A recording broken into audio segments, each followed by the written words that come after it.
You create a mental construct. Now, I'm going to give you one little caveat when you're dealing with trance states. You must connect a person's internal imagery with their physical sensations in their body. So let me use Christine for this. Christina. You must connect their mental imagery with their physical sensations. Otherwise, you do not get the same level of change as quickly. So come over here. Now face forward. Okay. Okay. Now, is there something that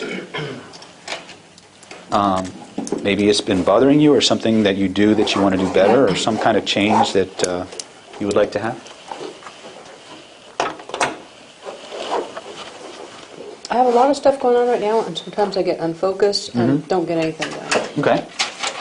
So you would like to be More focused. more focused. Was there a time in your life when you were absolutely laser focused, when you could just lock it in, get it done? There's with the crunching again. Yes. Okay, close your eyes. As you close your eyes, I want you to go back to that time when you experienced that absolute focus. That's right. Take a deep breath in, breathe into it. See what you saw, hear what you heard, feel what you felt. Now what I want you to do is, as you see yourself and feel yourself from that place, what I want you to do is, if there was a place out in space in front of you where you could reach out and touch that image, reach out and touch it. Good. As you reach out and touch it, I want you to notice, as you touch it here, where do you feel it in your body physically? Point to where you feel it. Here. Good. As you connect these two, I want you to notice, as you look in here now, just touch this area, look in there with your inner eyes, notice that there's a color associated with that feeling.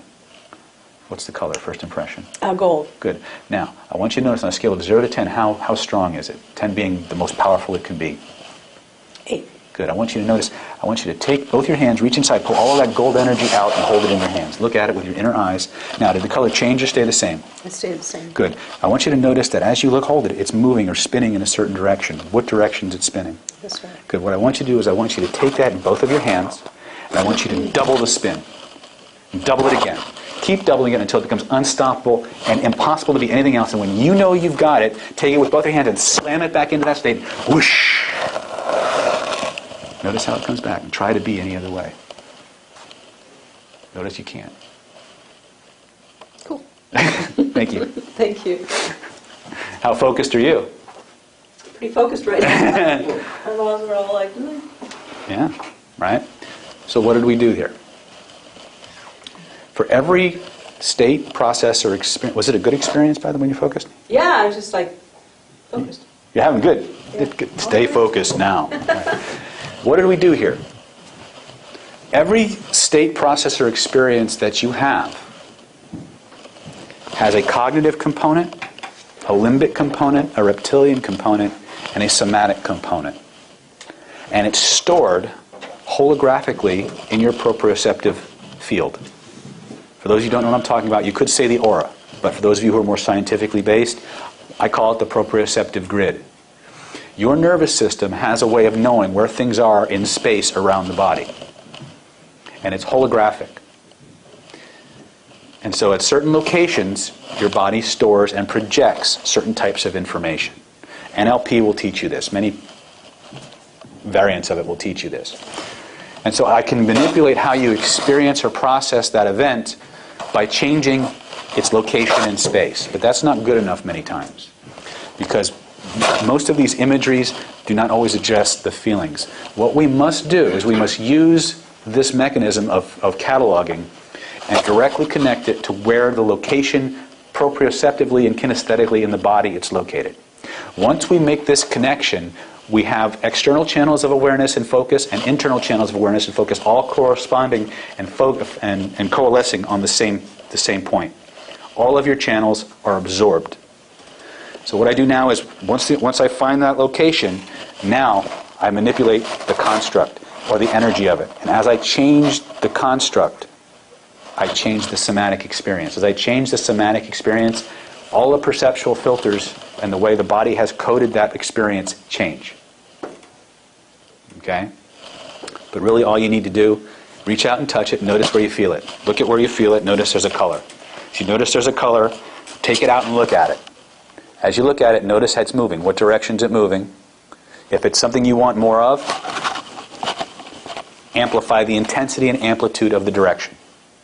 If it's something you want less of, make it the opposite of what it was. And amplify the speed. When you know you've got it,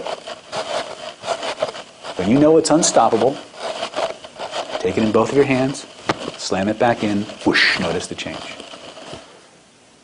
So if you have something good, you can, because I think when we practiced it before, we kind of looked at something that may have been an issue, but we can take something positive. Yes. And, Do exactly the same thing. but we wouldn't spin in the opposite No, direction. if it's going, see, your nervous system has a direction that it uses to code an experience, to code a sensation. That direction has nothing to do with the story and everything to do with the structure. It's the structure of the event that your autonomic nervous system understands. That's the language it speaks. We covered this in depth in vibrational influence when we were doing remote influencing.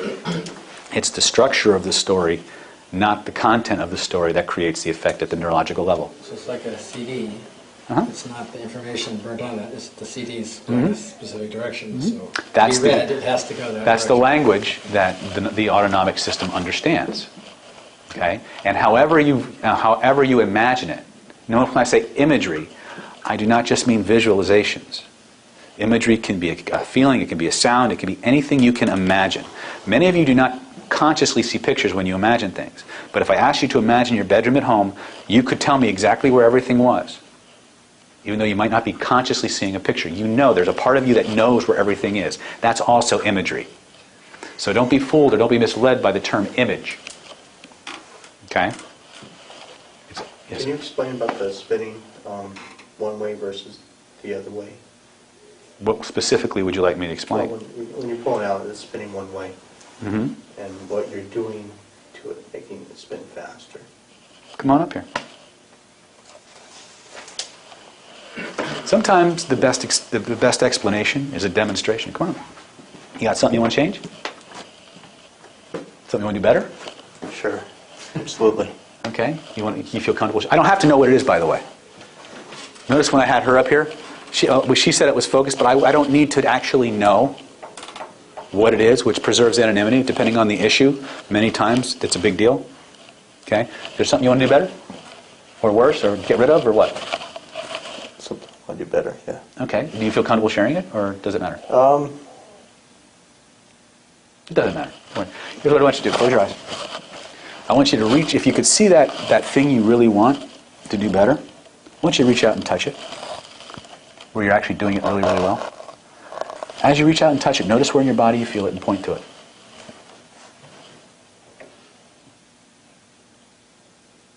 Point to it physically. Okay, I'll do good. that. That's fine. As you look at it, you can put this down. As you look at this spot with your inner eyes now, I want you to notice that there's a feeling or a color associated with that feeling. What's the color? First impression. White. Good. On a scale of 0 to 10, 10 being the best it could be and 0 being not so much, rate the intensity of that feeling. About a 4. Good. I want you to reach in with both of your hands and pull all of that white energy out and hold it in your hands and look at it with your inner eyes. Make sure it's all in your hands. Good. Now I want you to notice as you look at that white energy, I want you to notice it's moving, possibly spinning in a certain direction. What's the direction? Counterclockwise. First. Okay, good. What I want you to do now, if it's something you know you want to do this better, I want you to take it in both of your hands, get a grip, a good strong grip on it, and double the spin and notice what happens to the feeling. And then double it again. And then double it again. And keep doubling it until it's 10 times better than anything you could have possibly imagined. And when you know you've got it, when you know it's a foregone conclusion, it's already happened, slam it back in and notice the change. Whoosh. Notice the change. Okay. Okay. You're still processing. Now what would happen if we spun it the opposite way? What's the opposite of what you're feeling? That's what you'd get. Okay. Okay? The secret to this is whatever construct your autonomic nervous system creates to represent the experience is fundamentally constructed from the coding system it uses. You don't have to know your whole coding system. All you've got to do is pay attention to the elements of how it's built. If I know that movement in a certain direction is creating one kind of an effect, then the intuitive thing is anything opposite has to be the opposite, right? Which is usually, if it's a bad thing, if I turn it the opposite of what it was, I have the antithesis, which means I have release. Now, sometimes you get people, you'll try to say, oh, it's spinning. They'll say, well, it's not spinning, it's moving. It's not moving. So we'll notice the color. And you start manipulating the color. Notice what happens when you change the color. Change the color so that it's the opposite of what it was. And let them continue to play with the color until it's the opposite of what it was. When you know you've got it, when you know it's exactly how and what you want it to be, double the intensity. Double it again. Keep doubling it until you know it's unstoppable, until you know you've got it. When you know you've got it, slam it back in and notice the change. Okay? The secret to this is you must get the proprioceptive projection linked with the somatic experience, the somatic address in the body. The minute you have those linked and you start manipulating the construct, it's not really a construct, it can be an actual energetic phenomena, depending on how energy-oriented you are. You can be the actual energy of the event. If you're not into energy, if you're more nuts and bolts, real-world stuff, it's an energetic construct. Okay? There are subtle differences in the experience depending on which belief system you embrace, but fundamentally the process is exactly the same. When you know you've got it, and you'll feel changes in sensation when you do this. It's very, very powerful, and it's very, very quick. Okay, and I've taken away migraines instantly. I've taken away back pain. I've taken away fear. You name it, I can do it. I can put in whatever I want too. Okay, so this is a real good, and you can do it anywhere.